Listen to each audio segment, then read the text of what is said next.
Assalamualaikum everyone. Today we'll continue with the same topic that we were studying in the previous lecture, that is maxima and minima. Dear students, in the previous lecture we have already discussed this one in detail. Today we'll solve words problem based on this maxima and minima. But before starting with this word problem, let's recall the two tests that we generally use to find maxima and minima.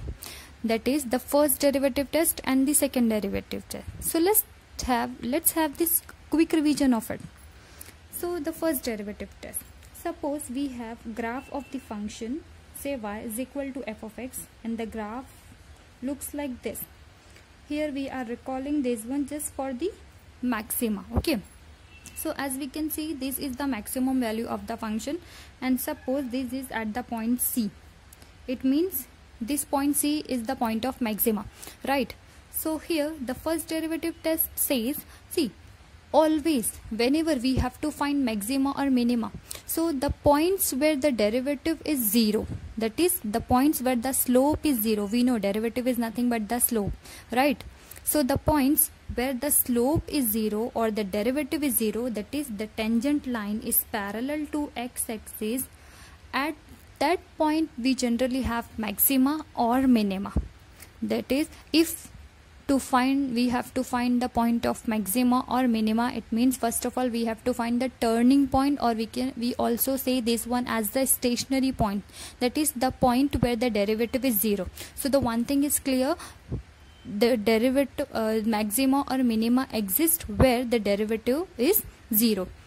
So it means this dy by dx at x equal to c, it is 0, or we also represent it like this, f dash of c is equal to 0, right? So first of all, if c at this point derivative is 0, then the first derivative test says the point C, at the point C the function will have maximum value. The very first condition, if f dash of c is equal to 0, the second condition is at all those points before C, that is the points to the left of C, that is if we consider this h as a very small positive quantity, so in that case these points will be represented by c minus h, and here we'll have c plus h, right? So f dash of c minus h, it should be, here see this function is increasing, right? So here we'll have this positive slope, right? Then here slopes become 0, and here we'll have this negative slope. So the derivative should be positive, and here f dash of c plus, that is at all the points after c, derivative should be negative. So if these three conditions are satisfied, it means the function has maxima at that point. Okay, this is the first derivative test. That is, whenever we use first derivative test, we have to check these three conditions. And same for the minima, just condition reverse, that is here derivative should be this one should be negative and this one should be positive. But as we already know now, we generally apply this second derivative test. So the second derivative test says, first of all, the function, if the function, suppose we are discussing about the same function y is equal to f of x, so this function will have maxima at the point x is equal to c, if by the second derivative test. First of all, f dash of c should be 0, that is we'll find the turning point or the stationary point or all the points where the derivative is 0. Then the second condition, dy by dx at all the stationary points, that is if here the stationary point is c, so this derivative should be less than 0. So if the second derivative test, that is d2y by dx square, if the second derivative is negative, it means the function has maxima. Here the function will have maximum value, right? And if the second derivative test, that is d2y by dx square at the point x equal to c, it is positive, then the function will have minimum value at that point, that is that will be a point of minima.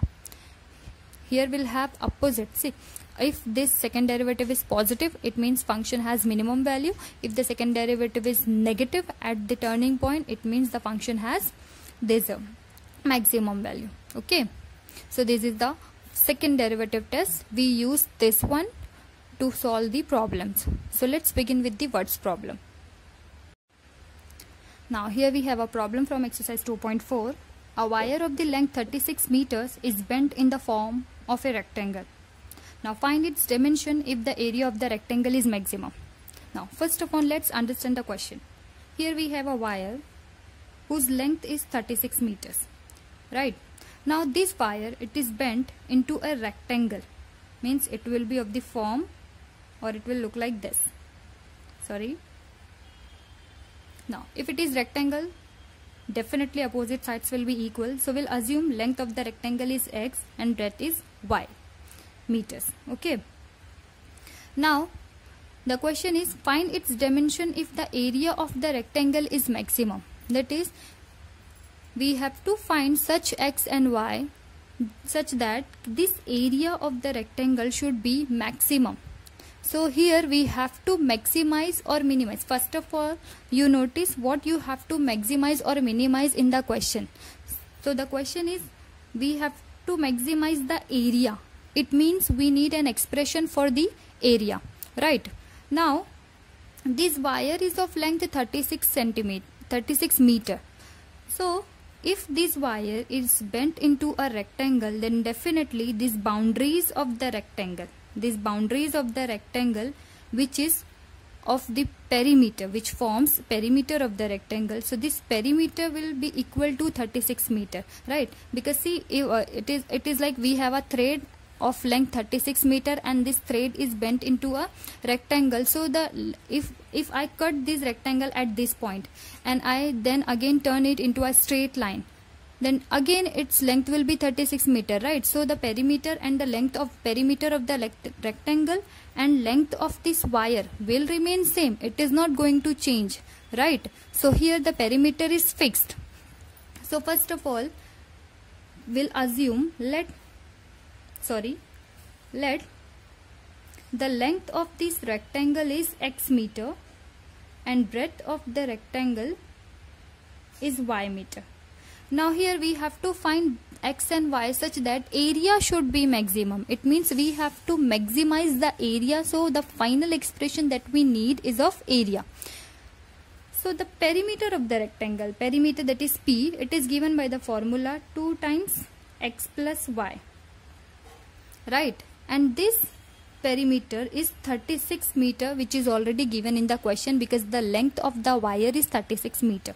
So we have x plus y is equal to 18, right? It means y is equal to 18 minus x, or we can say x is equal to 18 minus y. That is our choice. Now next, area of the rectangle, it is given by the formula length into breadth, that is x into y. This is the final expression that we have to differentiate. See here, first of all you have to notice what you have to maximize and minimize in the question. Here we have to maximize the area, so the final expression that we need to differentiate is of area. So here we'll have area is equal to x into y is 18 minus x, that is we have 18x minus x square. This is the final expression. See, whatever is your expression, we need only one variable. Why we have substituted y is equal to 18 minus x here? Because see, here we have two variables, because two unknown quantities, right? We don't know what will be the exact length of the rectangle and breadth, right? These two are variables. But if in the final expression we have two variables at a time, then it will be little bit difficult to differentiate. That's why always whatever expression we have to differentiate, we always try to write it in a single variable quantity. That is, either you write it purely in the form of x or purely in the form of y, so that it will be an easy function for the differentiation. Okay, so now we use second derivative test. Since area should be maximum, so we know the maximum or minimum, that is maxima or minima of the function exists where the point derivative is 0, or where the slope is 0. So first of all, let's find where the slope is 0. So differentiating this one with respect to x, will have 18 minus 2x.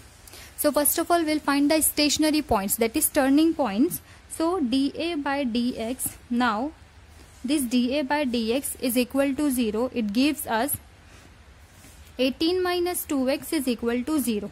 That is 18 is equal to 2x, which means x is equal to 9.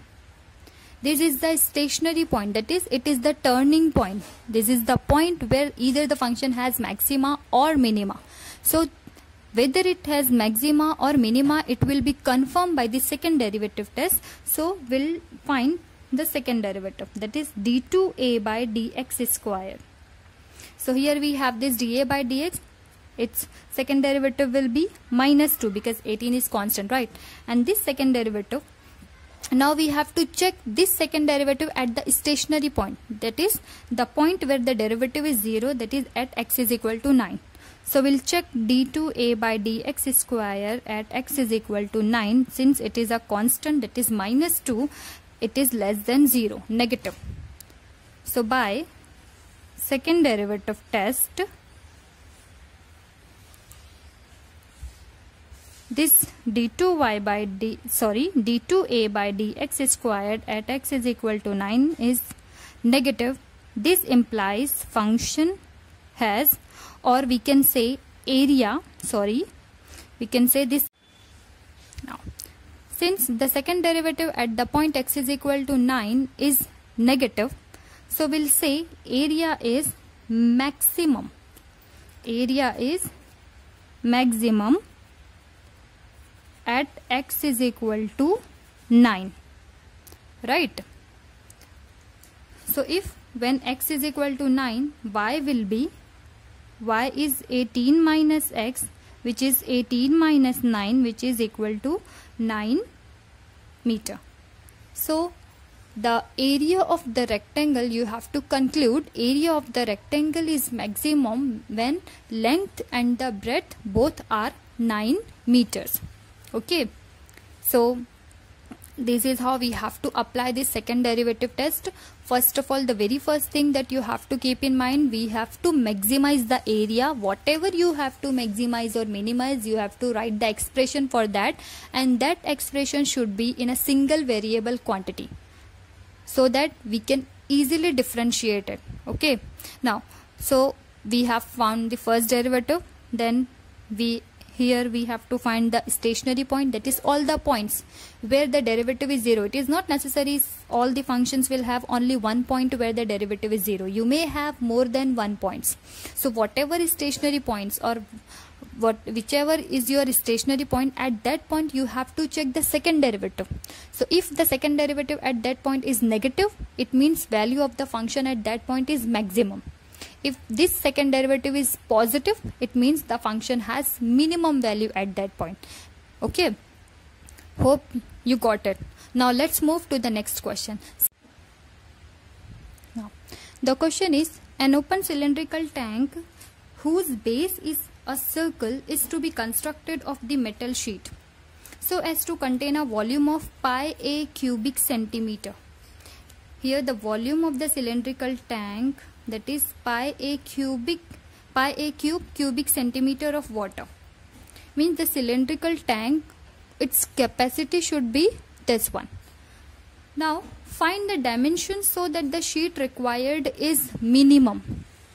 Here the question is, we have to form such cylindrical tank whose capacity should be 5a cubic centimeter, that is it must hold this much of water.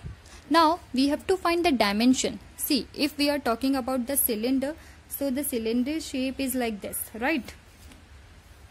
So the dimensions of the cylinder, we have height, that is this one, which is h, and the radius. Cylinder is based on only two dimensions, right? The height and the radius of its base. Now the question is, the cylinder, if we are assuming this one as the open cylindrical tank means it have this curved surface, this base, and this top is missing because it is open. it doesn't have any lid, right? So this one, the open cylindrical tank, will look like this. So if we have to form this type of open cylindrical tank, then the sheet required will be the total sheet that required to form this type of cylindrical tank will be this curved surface area given by this curved surface area plus area of this base, right? Because the lid is missing, so we will not consider this one. So the curved surface area and the area of this base. It means we have to find the total sheet required. So the total sheet, that is the expression that we have to maximize or minimize. Here we have to minimize because we want minimum sheet to form this cylindrical tank. So the expression that we have to minimize is of surface area, because the raised sheet required will be given by this curved surface area and the area of its base, right? So let's begin. Here first of all we'll assume all these things. So since this cylinder is to be formed by using this sheet, so let radius of the cylinder, we'll assume radius of the cylinder is given by r centimeter, and its height of the cylinder will be given by h. Height is given by h centimeter. Now its volume, so we'll take volume V. See, the capacity of the water that the cylinder can hold is nothing but the volume of the cylinder, right? So this volume V is given as pi a cube cubic centimeter. Now we know if R and H both are the dimensions of this cylinder, then its volume will be given by the formula area of the base into height. Volume of any object is area of the base into height. Since the base is cylinder, so pi r square, height is h. But this volume is given as pi a cube. It means here we have the expression for the height, which is a cube by r square. Why we are writing expression for the height? Because see, this cylinder where we have two unknown quantities, we don't know what will be the exact height and the radius of the cylinder. Here we have two unknown quantity. So the final expression, that is the total sheet required, that is expression for the surface area. The total sheet required, that is surface area, will be given by the curved surface area, that is 2 pi rh plus pi r square. Because it is without lid, so we'll consider the circle at its base only, base circle only. Okay, so this is the final expression that we have to minimize. But here this expression is based on the two unknown quantities, that is radius and the height. So it is not easy to differentiate. So that's why we'll write this expression into one unknown quantity. So we'll replace this h by a cube by r square. So s will be 2 pi r as it is, a cube by r square plus pi r square. It means s is, here we'll cancel the like term, so 2 pi a cube by r plus pi r square. Now here we have the expression for the s, that is the total sheet required to form a cylindrical tank. The curved surface area or the total surface area of the cylindrical tank. This S represents the total surface area of the cylindrical tank. So it is based on only one unknown quantity, that is R. Here 2 pi a all are constant. So let's differentiate this one. That is, first of all we have to find the point where the derivative is 0. So ds by dr is equal to, see, 2 pi a cube all are constant. Derivative of 1 upon r is minus 1 by r square, plus pi is constant, derivative of r square is 2r. Here first of all we'll find the turning point, that is points where the derivative is 0. So if we take ds by dr is equal to 0, this implies minus 2 pi a cube by r square plus this 2 pi r is equal to 0. So we have this 2 pi r is equal to 2 pi a cube by r square. Here we have this negative quantity, so it will become positive now when we shift it here. Now this 2 pi and 2 pi get cancelled. So we'll have r cube is equal to a cube, it means r is equal to a. So when r is equal to a, this is the point where the derivative is 0. It is the turning point. Now we have to check at this turning point whether the function has maximum value or minimum value. So let's check it out. So we'll find d2s by dr square, which is equal to, here we have this ds by dr. Now here the unknown quantity is 1 upon r square, so its derivative will be minus 2 by r cube. So this minus minus become plus, so 2 pi a cube, that is minus 2 by r cube, that is we have to increase the index by 1, right? Plus its derivative is simply 2 pi. So will d2s by dr square is equal to 2 to the 4 pi a cube by r cube plus 2 pi. This is the second derivative. Now we have to check at this second derivative whether at this stationary point whether the second derivative is positive or negative. So let's check it out. d2s by dr square at the point r is equal to a, because r is an unknown quantity, we have to check it. So 4 pi a cube as it is, will substitute r is equal to a, so we'll have a cube plus 2 pi as it is. So a cube cancel, it means it is equal to 4 plus 2, that is 6 pi, means this quantity is positive. So the second derivative at the stationary point r is equal to a is positive. So if it is positive, it means the function has minimum value at the point r is equal to a. So by second derivative test,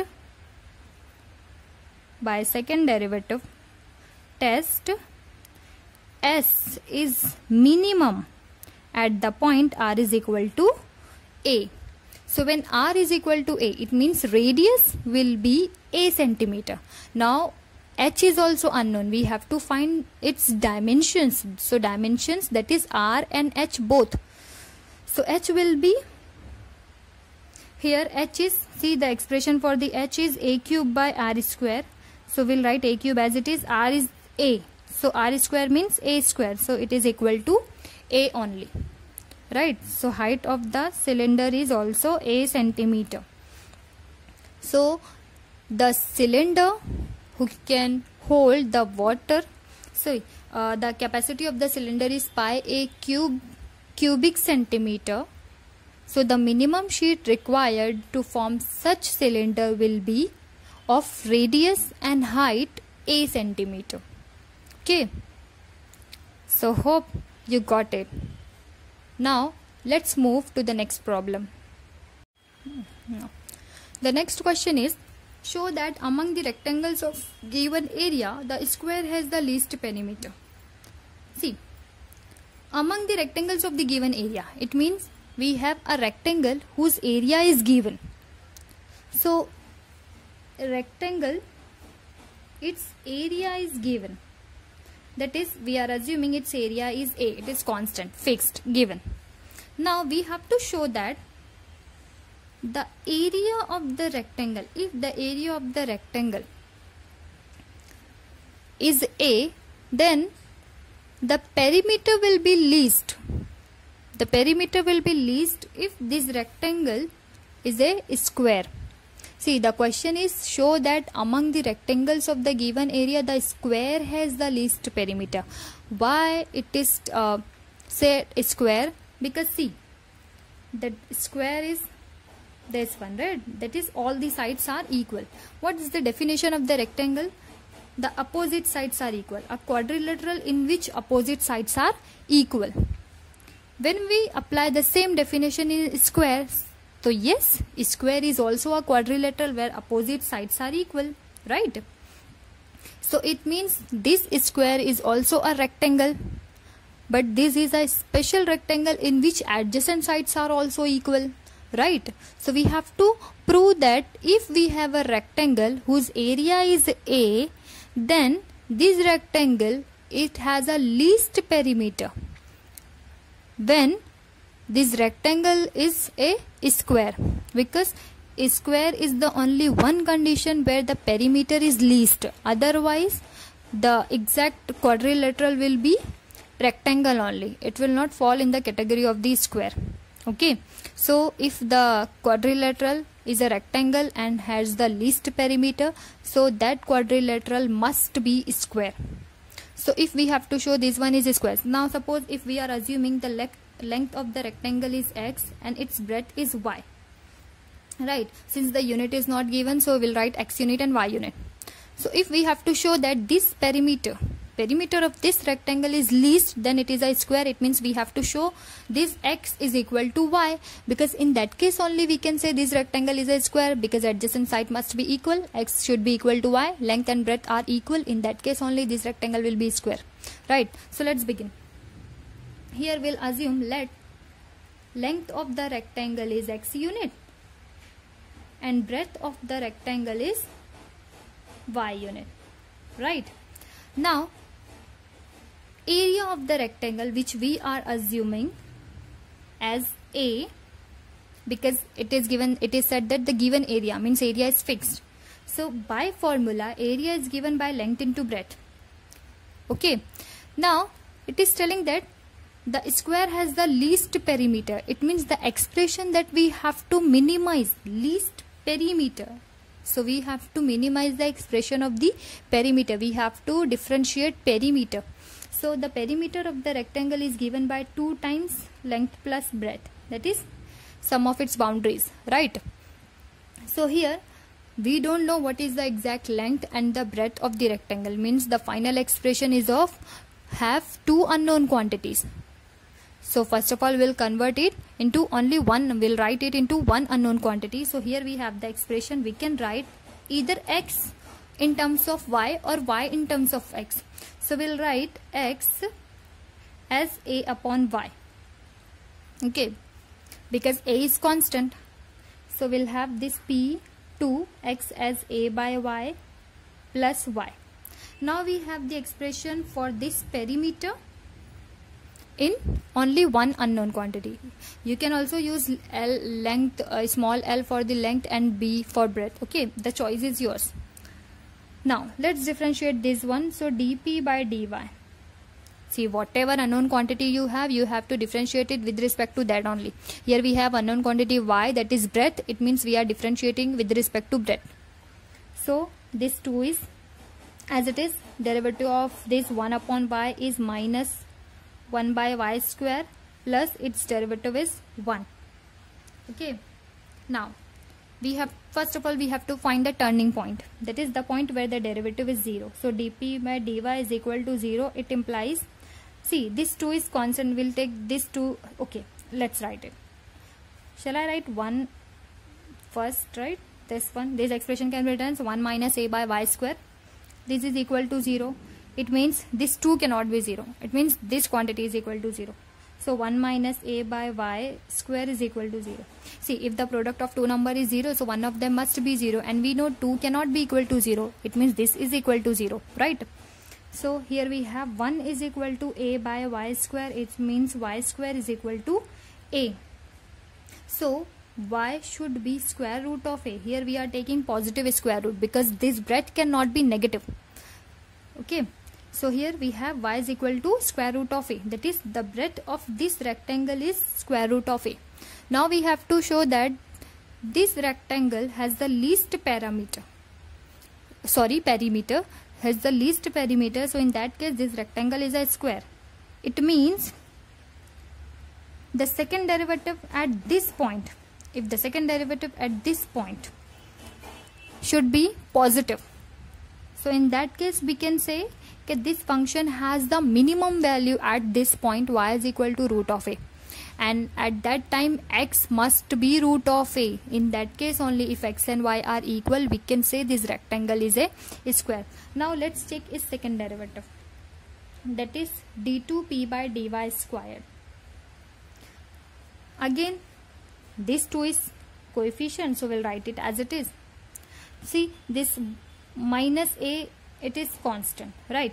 Now 1 upon y square, so its derivative is minus 2 by y cube. So the minus minus will become plus. Derivative of 1 is 0, so no need to write it. It means this d2p by dy square is equal to 4a by y cube. This is the second derivative. Now we have to check this second derivative at the turning point, that is d2p by dy square at the point y is equal to square root of a at the turning point. So we'll substitute y is equal to root a cube. So root a cube means this 4a as it is. Now root a square means a, and 1 square root of a will be as it is. So it is cancelled. So we have 4 times the square root of a. If you don't simplify it, okay, it is okay. There is no need to simplify it further, because see, we just have to check whether the derivative is positive or negative. Since a is a positive quantity, it is area. It means the final expression, this one is positive, right? So if the second derivative at the turning point is positive, it means this function, that is this perimeter, is minimum at the point y is equal to root of a. So by the second derivative test, it implies p is minimum at y is equal to root of a. So if at this point the perimeter is minimum, now we have to check whether the length is equal to root of a or not, because if the length, that is if x is equal to root of a at this point, then we can say yes, it is a square.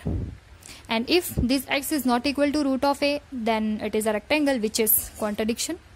So let's check what is the value of x. Here we have expression for the x as a upon y. So x is a upon y, which is a upon y is root of a. So a by root of a, which is equal to root of a. So yes, x and y both are root of a. So if the perimeter is least, in that case the length and the breadth of the rectangle are equal. It means the rectangle must be square. Okay. So hope you got it. Now let's move to the last question of today's session. Now the question is, find the volume of the largest cylinder that can be inscribed in a sphere of radius r centimeter. That is, we have given a sphere of radius r centimeter. Now we have to find the largest cylinder. See, the volume of the largest cylinder. See, if the size of the cylinder is large, then definitely its volume will be large, right? It means we have to find here the largest cylinder that can be inscribed in this sphere. Now the cylinder, it should be like this if it is the largest cylinder. So see, cylinder also has a radius, right? So the possibilities are, either we can take the radius of the cylinder equal to the radius of the sphere. But if in that case, if we take radius of the cylinder is equal to radius of the sphere, so in that case the height, see here we have to adjust these two circles in the sphere. So if the radius of the cylinder, that is we are talking about this case. Here we have, if the radius of the cylinder is equal to radius of the sphere, then in that case height of the cylinder will be 0. Means such cylinder will not exist now. In that case volume will be 0. And either we can take this. So this case is not possible. That is, taking radius of the cylinder is equal to radius of the sphere. So we have to find the radius and the height of the cylinder such that the cylinder which is inscribed in this sphere of radius r, here the radius of the sphere is r centimeter.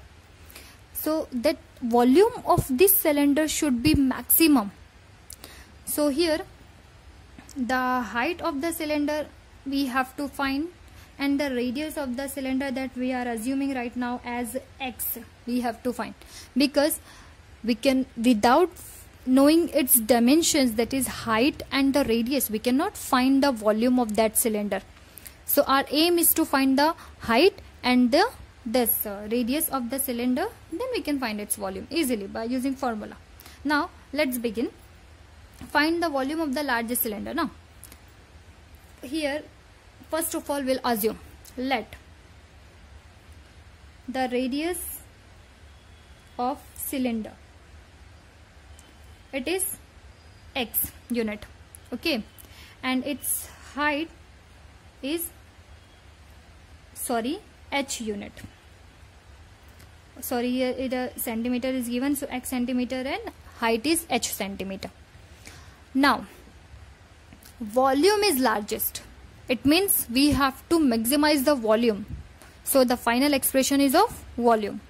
So volume V of the cylinder is given by pi r square h, right? Here r is x, so pi x square h by the formula, that is area of the base into height, volume of anything, area of the base into height. So volume is pi x square h. Now x and h, that is the final expression that we have to maximize, it based upon two unknown quantities, x as well as h. So it is not easy to differentiate. First of all, we will convert it into one unknown quantity. So how? See, here we have this rectangle. Definitely it is a right cylinder, na? So here we can apply this Pythagoras theorem. So we'll write r square is equal to, now see this, the height of the cylinder is h and it is inscribed in a sphere. Since it is a right cylinder, so this distance, that is from the center of this sphere to the center of its base, height will be h by 2. Okay, so here we'll have r square is equal to h square by 4, that is one side square plus second side square, that is x square. We are applying Pythagoras theorem here since we have a right angle triangle. Now why we are applying this Pythagoras theorem? Because we have to write expression of the volume into only one single variable quantity.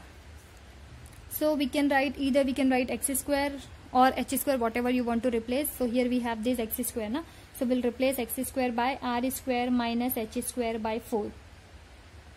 So let's substitute. So volume will be pi as it is, x square will be replaced by r square minus h square by 4, this, and h as it is. So pi r square h. Now what we have to do? Simple thing that we are doing again and again. Now first of all we'll differentiate this one, then we find its stationary point, right? So let's simplify it. Pi r square h minus h cube by 4.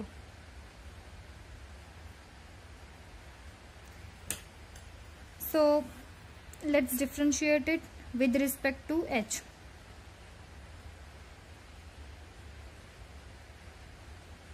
So dv by dh is equal to, see, this r is fixed, it is the radius of the sphere, it is not a known quantity, keep in mind this, just notice this r is fixed. So pi r square as it is, r square, because the derivative of this r square h will be r square only, minus derivative of 3 h cube will be 3h square by 4 as it is. Okay, so we have this dv by dh. Now let's find second derivative also here only. It is not necessary, no? We always find the stationary point first and the second derivative next. It is not compulsory. So first derivative, second derivative, let's evaluate it together. So here this pi as it is, constant, minus as it is 3 2s are 6h by 4. Now if you notice, here this is the height of the cylinder, which is a positive quantity. Pi is also positive. Here we have this minus sign. It means this second derivative at any point, it will always be negative, right? At any point it is always negative. It means whatever is stationary point we are getting, at that point value of the function will be maximum. We'll have maximum only because the second derivative is negative. Overall it is negative. Now we'll find the stationary point. So if now this dv by dh is equal to 0, it gives us, here we have this expression for the dv by dh, now means pi times r square minus 3h square by 4 is equal to 0. So it is r square minus 3h square by 4 is equal to 0. It means we have r square is equal to 3h square by 4. Now just go on simplifying this one. It means we have r is equal to root 3h by 2. See, we are always taking the positive square root because all these quantities are positive. This height and radius, it cannot be negative. So this one is the stationary point where the derivative is 0. Now we'll check second derivative at this stationary point, but we have already noticed this second derivative is always negative at any point. So we'll check it at root 3h by 2, which is equal to, here we have this pi minus, I am writing it outside the bracket, so 6 h is, sorry, where it is, this second derivative, pi minus 6h by 4. So we have to check the second derivative at the point. Here we have to substitute this h, na? So this implies h will be, where we are substituting r wrong, because we are differentiating h. Here variable is h, so this implies h is 2r by root 3, right? The value of h is 2r by root 3. So this here we are making mistake, so we have to check this d2 v by dh square at h is equal to 2r by root 3. So it will be, here we have our second derivative, see, here it is. So minus 6 pi, we'll write h is equal to 2r by root 3, and here this upon 4 as it is.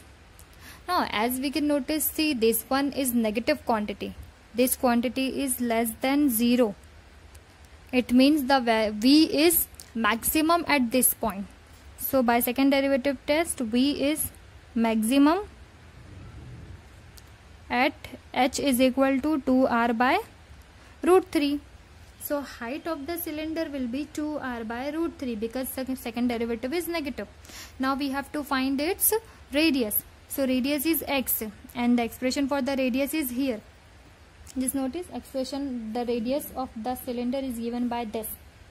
So this x square will substitute, na? X square is equal to r square minus h square by 4. So here we have this h is equal to 2r by 3. So let's substitute it.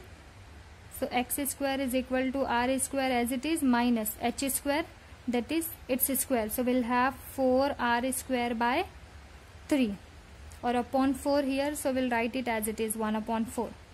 So this 4 and 4 will get cancelled. So x square is equal to 3r square minus r square, that is 3 minus 1 will have 2r square by 3, right?